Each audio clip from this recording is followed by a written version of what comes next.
What's going on, guys? JHoyt back with you today. A little bit of a different NHL video for today's episode, or whatever you want to call it, of kind of just things that are wrong with EA. Now, I don't want to completely just bash the game over this, but it's just something that needs to be addressed because this kind of happens to me a lot. But let's just kind of give you guys the backstory of what's going on in today's video. So it is live, so I'm going to be showing you guys on the screen. But basically what's happened is we just won the Stanley Cup. And this is an offline be a GM mode, franchise mode, whatever you want to call it. And, this is just what I'm playing in my free time when I'm not recording videos, just chilling, just that type of franchise mode. So let's just take a quick look at my team. Now, I have a pretty good team. But as you can probably tell by my starting goaltender role, I have a 93. Oh, actually, he just grew to a 93, but he was an 88 before the season started.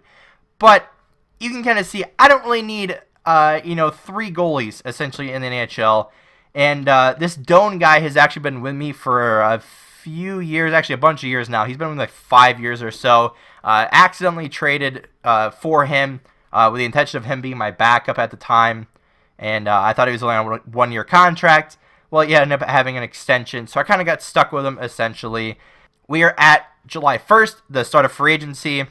And, another good year of my starting goaltender, and we're probably going to need to sign him to an extension, which would be, pretty big, a lot of money investment in him. So I'm very, kind of, what do they call it, like close on the cap. Right at the bottom it says 1.7 million, and I have a couple players I need to re-sign, and, a couple things I need in free agency. So I need to get rid of this contract, basically. And, I'd found a team that has a bunch of salary cap, right? So we go into Calgary here. Now, as you can tell on the top right, we are way down the line. We're in 2037. So we're, math here. We're like 18 years or whatever down the road.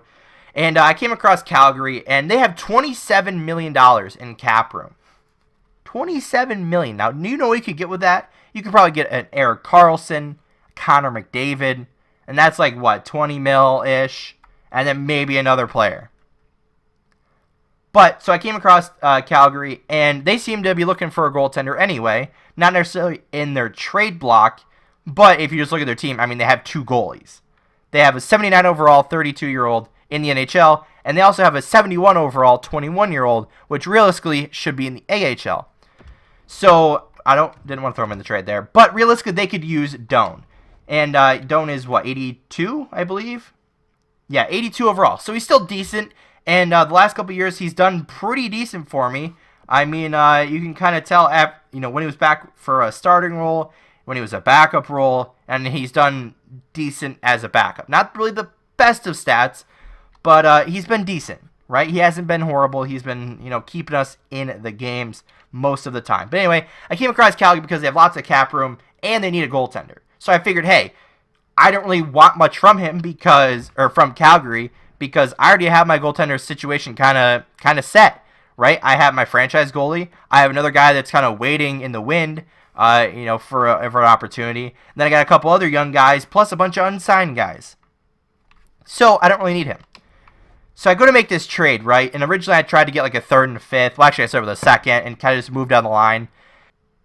Eventually, they finally said it was the salary that was an issue. Now, he's making $9.5 million for the rest of this year, or I guess this upcoming year, and then he's a free agent. He has no more extensions on him, no nothing. But with all the, extra cap room they have, they could pick up, realistically, a starting goaltender, or even a backup to the one they have now, or depending on what they want to do in free agency, they have another goaltender. And I even reduced the salary in half, as you can tell by this screen. Like, they still have, with this trade going through, they'd still have $22 million. And I'm retaining half of that.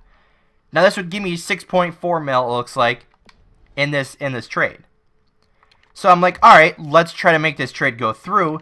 And since I already tried this a couple times, which is why I'm making the video, I'm just going to throw in a 7th round pick from way down the road that I haven't tried yet, right?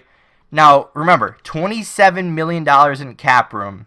I already retained half, so he'd be making $4.75 million for the rest of this year for Calgary, right? So let's go to proposed trade. We don't think it's a good idea to take on the contract of Elias Doan. Okay, but if you don't think it's a good idea, then why do you have $27 million in cap room? Right? You look at the rest of their team. I actually haven't done this, but look at the rest of their team. They have a bunch of good young guys that they're going to need to sign eventually. I get that, right? But they're not really spending a ton of money on people like I am. Right? I mean, they got a couple guys, 2 guys above 9 mil, 7 mil, 6 mil. Like they have a bunch of guys that are making some money. But you look at their goaltender position, and it's lacking, right? They need an NHL goaltender that can play for them. So you try to make this trade go through for a 3rd and a 7th, which overall wise for Doan, it would make him their starting goaltender. But they don't want to do this trade because of salary. They don't want to pay $4 million for the rest of this year for a 82 overall goalie that would be their starting goaltender. So let's just try something, right?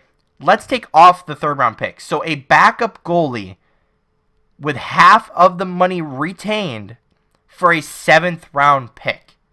Now, although maybe GMs aren't crazy about taking on, not a big contract, but I mean $4.75 million for 1 year is a lot of money.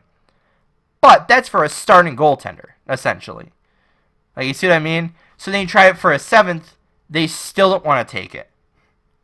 If someone offers you a starting NHL goaltender overall wise, and you need a goaltender for a 7th round pick, you're going to say yes, especially when you have $27 million in cap room. So overall, I don't get why this trade doesn't go through. I know they made it so you can't just like salary dump really anymore. Like, you actually have to like make the trade go through and make it like a more of a trade rather than just a salary dump, because yes, people abuse that a lot. But like I said, my argument is 82 overall goaltender would realistically be their starting goaltender unless they sign somebody else, and they need a goalie. So the fact that this trade won't go through with half of my money retained for a 7th round pick a bunch of years down the line doesn't really make sense. So EA, if you are watching this, make the AI a little bit smarter here. For a 7th round pick, they're not taking on a $4.75 million contract for the rest of this upcoming year. Doesn't really make sense. You try to make everything realistic, and then you come across stuff like this, and it's kind of questionable. But guys, that's kind of it for today's video. Just kind of a little short, not really so short, but a video kind of explaining my thoughts behind this trade, and kind of the logic behind the NHL trading system in franchise mode. But anyway, guys, I'm going to wrap this one up here. If you did enjoy, hit the like button down below. If you have not already, hit the subscribe button. And as always, guys, we'll see you next time.